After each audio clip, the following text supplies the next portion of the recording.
Meron po akong larawan dito sa aking taas at ang tanong, ilang hayop ang kaya nyong makita sa larawang ito? Maraming hayop po dyan. Pero bilangin nyo, tas sabihin nyo kung ilan ang makikita nyong hayop, mga hayop sa larawang ito. Bibigyan ko kayo ng mga 10 seconds para titigan at bilangin ilang hayop ang kaya nyo makita sa larawang ito. 1, 2, 3, go!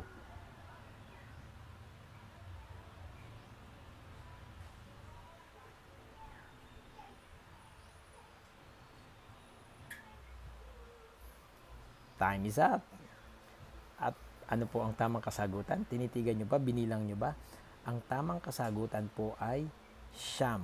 Siyam na hayop ang kaya nyo makita sa larawang ito. Bakit po siyam? Ito po ang kasagutan. Ito po sa pinakataas, ayan, fish. Itong buntot na to ay buntot ng dolphin. Ito ay elephant. Ito ay snake. Tapos sa baba, yung black, ito ay dog. Yung pinakailalim na black ay mouse. Yung white ay cat. At yung malaki ay donkey. At ito ay crocodile. So in total po ay siyam na animals. Salamat!